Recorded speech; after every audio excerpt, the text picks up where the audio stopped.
আসসালামু আলাইকুম রহমতুল্লাহ। সুপ্রিয় দর্শক, আবার চলে আসলাম নতুন একটা ভিডিও নিয়ে। তাই ভিডিওটি না টেনে সম্পূর্ণ দেখবেন। আর আমার ইউটিউব চ্যানেলে নতুন হয়ে থাকলে চ্যানেল সাবস্ক্রাইব করে আমার সঙ্গে থাকবেন। ফেসবুক পেজ থেকে দেখে থাকলে পেজটি ফলো দিয়ে আমার পাশে থাকবেন। আজকে যে বিষয় নিয়ে আমরা কথা বলতে চলেছি সেটা হচ্ছে সাবেক রাষ্ট্রপতি আব্দুল হামিদের বিষয়টা নিয়ে। তাই ভিডিওটি খুব গুরুত্বপূর্ণ একটা ভিডিও।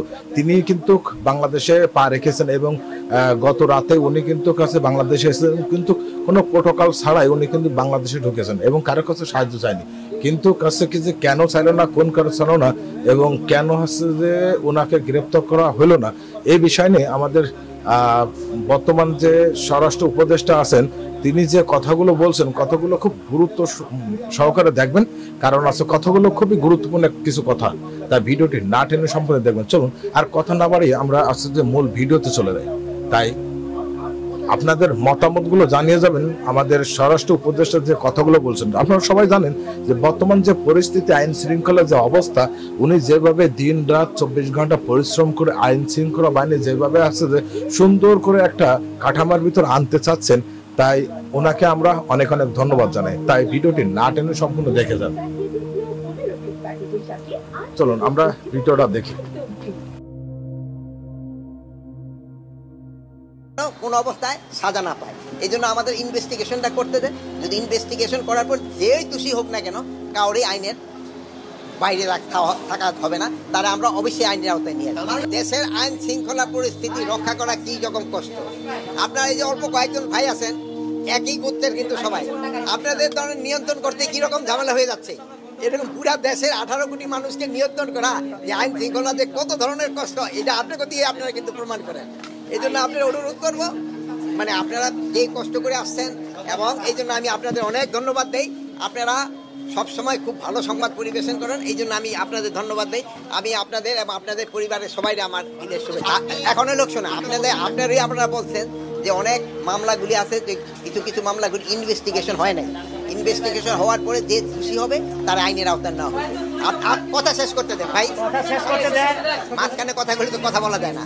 আপনারাই কিন্তু সবসময় বলছেন নির্দোষীরা যেন কোনো অবস্থায় সাজা না পায়, এই জন্য আমাদের ইনভেস্টিগেশনটা করতে দেন। যদি ইনভেস্টিগেশন করার পর যেই দোষী হোক না কেন, কাউরে আইনের বাইরে থাকা হবে না। ভাই হাসতেছেন তো, বলেন, আপনারাই বলছেন, আপনার কথাই তো আমি রাখতেছি, যে তারা ওইভাবে প্রমাণিত না হলে তারা আমি কেন একটা নির্দোষ লোকের কেন আমি সাজা দিব, কিন্তু একটা নির্দোষ লোকের আমি কেন সাজা দিব? আর ভাই শেষ করতে দেন, একটা দোষী যে হবে তারা আমরা শাস্তি দিব। এখন এদের ক্ষেত্রে একটা কিশোরগঞ্জে এদের ক্ষেত্রে ধরেন একটা উপদেষ্টাদের একটা 3 জনের একটা কমিটি হয়েছে, ওনাদের একটা রিকমেন্ডেশন দিছে। ওই রিকমেন্ডেশনটা পাওয়ার পরে ওনাদের যদি দোষী হয় ওনাদের ব্যবস্থা নেওয়া হবে, যদি দোষী না হয় ওনাদের আবার যার যার জায়গায় ফেরত হবে। আজকের পরিদর্শন হলো এদের সাথে 1 নাম্বার হলো ছিল ঈদের শুভেচ্ছা বিনিময় করা, 2 নাম্বার তাদের থাকা এবং খাওয়ার ব্যবস্থা করা। আপনার আমি খাওয়ার এখানে একটুখানি আমার কাছে মনে হলো যে এরা বললো যে দুপুরের যে মেনু রাত্রে একই মেনু, বা 2 ধরনের রেট। এই জন্য আমি তাদের বলছি একটা ইনভেস্টিগেশন করলে একই রেট হয়। আর আমি আরেকটা বলে গেছি, একজন এসআই রে পুরো পার্টিকুলার ডিউটিতে রাখবে, যিনি এদের খাবারটা তদারকি করবে।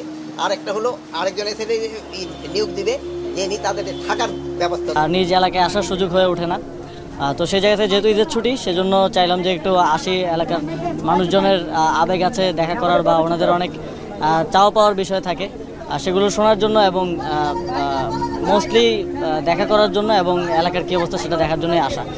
এমনিতে কোনো বিশেষ প্রোগ্রাম নেই আজকে, এমনিতেই ঈদের ছুটিতে একটু না, এটা কোনো রাজনৈতিক সফর না, এটা আমার নিজ গ্রামে। আমি তো এমনিতেই আসতে পারি না, এটা রাজনৈতিক কোনো তো প্রয়োজন নেই। এই যে মুরাদনগরের দক্ষিণ এলাকা এবং মুরাদনগর রাস্তাঘাট কিন্তু অবহেলিত, পিচ কালভার্ট সেগুলো নিয়ে কি পরিকল্পনা? অনেকদিন হয়ে গেলে না, বিগত সময়ে তো আমরা দেখেছি যে কুমিল্লার নাম শুনলেই আওয়ামী লীগের এক ধরনের বিতৃষ্ণার বিষয় ছিল। তো এখানে অনেকগুলো কাজ আমরা দেখেছি অনেক সময় প্ল্যান থেকে বাদ দেওয়া হয়েছে, যেহেতু এলজিআরডিতে আমি আছি, এবং অনেকগুলো কাজ প্ল্যানে থাকলেও দীর্ঘদিন ধরে এখানে কাজগুলো করা হয়নি, একটা অবহেলা ছিল। তো সেই জায়গা থেকে এটা আমাদের একদম ন্যাশনাল পলিসির অংশ। যে অঞ্চলগুলো অবহেলিত ছিল, আপনারা জানেন উত্তরবঙ্গ অবহেলিত ছিল, কুমিল্লা ছিল, এবং বগুড়া, ফেনী সহ আরও কিছু অঞ্চল আছে যেগুলো আপনারা সবাই জানেন যে বিগত সময়ে উন্নয়ন কার্যক্রমের দিক থেকে অবহেলিত ছিল। তো আমরা সেগুলোকে প্রায়োরিটি দিচ্ছি। তারই অংশ হিসেবে মুরাদনগরেও যেই একদম জনগণের জন্য প্রয়োজনীয় যেই কাজগুলো প্রয়োজন সেগুলো করা হচ্ছে, এবং সামনের দিকে আমরা হাতে নেব। আব্দুল হামিদ মহোদয় উনি বিদেশ গেলেন চিকিৎসার জন্য, আবার দেশে ফিরলেন। আসলে এই জিনিসটা নিয়ে মানুষের মধ্যে একটা দুয়াশা, আপনি রাষ্ট্রের এই পর্যায়ে থেকে এটা নিয়ে কি বলতে চাচ্ছেন? আমি যতদূর জানি ওনার নামে একটা হত্যার মামলা আছে এবং এই বিষয়টা আপনারা তো জানেন এটা আমাদের স্বরাষ্ট্র মন্ত্রণালয় এই বিষয়ে প্রয়োজনীয় সিদ্ধান্ত নেয়। আর কিছু না থাকলে আমি যতটুকু জানি যে বিগত কিছুদিন যাবত আমরা দেখতে পাচ্ছি কিছু কিছু মিথ্যা তথ্য আমরা পরবর্তীতে ফ্যাক্ট চেকের মাধ্যমে জানতে পারি যে আপনার পরিবার আপনাকে নিয়ে গুজব রটানো হচ্ছে। এই বিষয়টা কিভাবে দেখছেন বা এটার ব্যবস্থা আসলে কিছু নিচ্ছেন? না, এটা দুঃখজনক। আমাদের মিডিয়ার পক্ষ থেকে যেমন আপনারা যে দেখবেন যে আমাদের যেই মুক্তিযোদ্ধা অধ্যাদেশটা হলো সেটা নিয়েও কিন্তু এক ধরনের গুজব ছড়ায় এবং এটা মেইন স্ট্রিম মিডিয়া থেকে হচ্ছে, যেটা সবচেয়ে দুঃখজনক। কারণ আমরা সোশ্যাল মিডিয়া একটা গুজব ছড়াতেই পারে, কিন্তু সেটা যখন মেইন স্ট্রিম মিডিয়ায় যায় এটা আসলে আমাদের জাতিগতভাবে আমাদের জন্য আমরা পিছিয়ে আছি এবং পরবর্তীতে ফ্যাক্ট চেকের মাধ্যমে সেটা জানতে হয় যে কতটুকু সত্যি। তো এখানে অনেকেই রাজনৈতিক উদ্দেশ্যপ্রণোদিতভাবে এটা করে থাকেন এবং আপনারা দেখেছেন যে আমার পরিবারের মানহানি করা হয়েছে। একটা ভুয়া চাঁদপুরের একটা ঘটনাকে আমার বাড়ির ঘটনা বলে চালিয়ে দেওয়া হয়েছে এবং আমার বাবার মানহানি করা হয়েছে সেখানে। আমরা তথ্য মন্ত্রণালয়ের সাথে কথা বলছি এবং এই বিষয়ে আমরা এগুলো ডকুমেন্টেশন করে রাখছি যে আসলে কোন কোন মিডিয়ায় এই ধরনের নিউজগুলোকে ছড়ানো হয়েছে উদ্দেশ্যপ্রণোদিতভাবে এবং মিসলিডিং শিরোনাম দেওয়া হয়েছে, থাম্বনেল দেওয়া হয়েছে। সেখানে রাষ্ট্রের একজন নাগরিক হিসেবে সরকারের দায়িত্বের জায়গা থেকে না, যে কোনো নাগরিক তার প্রতি যদি অবিচার হয়, মানহানি হয়, অবশ্যই বিচার চাইতে পারে। রাষ্ট্রের একজন নাগরিক হিসেবে আমি যথাযথ আইনগত পদক্ষেপ নেব। আচ্ছা, শেষ প্রশ্ন, নির্বাচন তো রোডম্যাপ হয়ে গেল, তারপরে আপনার জায়গা থেকে আমাদেরকে একটু বলেন। নির্বাচনের রোডম্যাপ তো হয়নি, একটা ডেট দেওয়া হয়েছে, সম্ভাব্য ডেট এপ্রিল মাসের প্রথমার্ধে, এবং এই ডেটকে মাথায় রেখে নির্বাচন কমিশন একটা রোডম্যাপ যথাসময়ে দেবে। এটা কি সংসদ নির্বাচন আগে না স্থানীয়? স্থানীয় সরকার এখন তো ওই রাজনৈতিক দলগুলোর থেকে যে কনসার্নটা ছিল স্থানীয় সরকার নির্বাচন হলে সংসদ নির্বাচন পিছিয়ে যেতে পারে, এখন তো আর সেই সম্ভাবনাটা নেই, যেহেতু আমাদের মাননীয় প্রধান উপদেষ্টা তিনি একটা সময় নির্ধারিত করে দিয়েছেন। এবং আপনারা জানেন যে জনগণের আসলে যেই সেবাগুলো স্থানীয় সরকার থেকে পায়, অধিকাংশ সেবাই স্থানীয় সরকারের মাধ্যমে পেয়ে থাকে, সেগুলো বিঘ্নিত হচ্ছে দীর্ঘদিন ধরে এবং এটা আমাদের একটা কনসার্ন। আমরা অনেক জনকল্যাণমূলক কাজ করার চেষ্টা করছি, কিন্তু যে দৈনন্দিন সেবাগুলো দেওয়ার কথা সেগুলো দিতে পারছি না, কারণ স্থানীয় জনপ্রতিনিধি নেই। তো স্থানীয় সরকার নির্বাচন আয়োজন করাটা আপনারা জানেন সরকারের প্রথম থেকে বিশেষ সদিচ্ছা ছিল।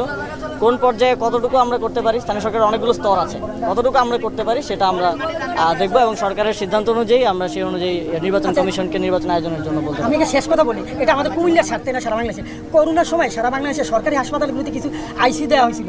21 সাল থেকে 25 সাল পর্যন্ত একটা মেয়াদ ছিল।